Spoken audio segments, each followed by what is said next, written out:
ताज़ा होले विद रिया में स्वागत है आप सभी का और आप देख रहे हैं न्यूज़ पीआर।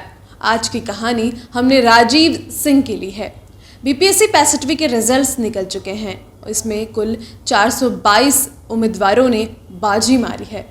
422 की कहानी तो हम आपको नहीं सुना सकते, लेकिन उन लोगों की कहानी ज़रूर सुना सकते हैं जिन्होंने हमारे लिए एक इंस्पिरेशन सेट कर दिया है और इंस्पिरेशनल बन गए हैं, साथ ही साथ एक्स्ट्रा ऑर्डिनरी है। तो आज की कहानी राजीव सिंह की है। राजीव सिंह रहने वाले मुजफ्फरपुर के हैं, एक छोटे से गांव के रहने वाले हैं और अपनी जो शिक्षा दीक्षा है स्टार्टिंग की, वो सभी उन्होंने अपने गांव से ही पूरी की है। और हम में से कई लोग ये चीज़ फेस कर चुके हैं कि बेस में, यानी कि 10वीं की बात आती है, 8वीं 9वीं क्लास की बात आती है, तो कई बार हम इस एग्ज़ाम में फ़ेल हो जाते हैं। और ऐसा ही कुछ इनके साथ भी हुआ। 10वीं में ये फेल कर गए और आपको जानकर ताज्जुब होगा कि एक नंबर से ये फेल कर गए थे। हम में से कई लोग ऐसा कर चुके हैं, मतलब कई लोगों के साथ ये हो चुका है, कई लोग फेल कर चुके हैं, लेकिन हम हताश हो जाते हैं। हमें लगता है अगर हम 10वीं ही पास नहीं कर पाए तो आगे कुछ और कैसे कर पाएंगे। लेकिन आपको राजीव सिंह की कहानी इसीलिए जाननी चाहिए कि किस प्रकार से चीज़ों को मैनेज किया जाता है और किस प्रकार से अपने आप में हार नहीं माना जाता।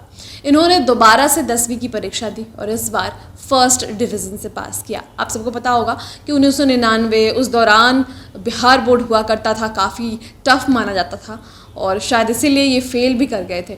लेकिन अगली बार उसको चैलेंज की तरह लेकर इन्होंने फिर से परीक्षा दी और इस बार उन्होंने फर्स्ट डिवीज़न पाया। फिर 2002 में 12वीं पास कर CISF में एज अ क्लर्क ये काम करने लगे, क्योंकि परिवार को ज़रूरत थी। आर्थिक रूप से बहुत कमज़ोर परिवार है, किसान परिवार है इनका, और इसकी वजह से इन्होंने क्लर्क की नौकरी करनी शुरू कर दी। उसके बाद नौकरी के 7 साल हो गए। 2009 में इन्होंने एक अच्छी हम कहें डिपार्टमेंट, एक्साइज डिपार्टमेंट में ये चले गए। उसके बाद अभी भी एक अच्छे जगह पर थे ये, और इस प्रकार से इन्होंने स्टार्टिंग की अपनी जो जर्नी है, जो काफ़ी कॉम्प्लेक्स रही है, उसको काफ़ी सिंपल बना लिया। लेकिन उसके साथ साथ नौकरी के साथ साथ ये तैयारी कर रहे थे और इस प्रकार से बीपीएससी 65वीं में इन्होंने 45वां रैंक हासिल किया है। अब DSP बन गए हैं, अपने परिवार का नाम रोशन किया है, अपने घर वालों का नाम रोशन किया है। और इस प्रकार से ये कहानी हमें काफ़ी इंस्पिरेशन देती है कि घबराना नहीं है। अगर स्टार्टिंग पॉइंट पर आप फेल हो जाएं, इसका मतलब ये नहीं है कि आगे की ज़िंदगी में भी आप फेल हो जाएंगे।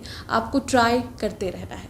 फिलहाल आज की बस इतना ही कहानी थी। कल फिर एक नई कहानी के साथ मिलेंगे। तब तक के लिए आपसे विदा लेना चाहूँगी। बहुत बहुत शुक्रिया आपका हमारे साथ जुड़ने के लिए।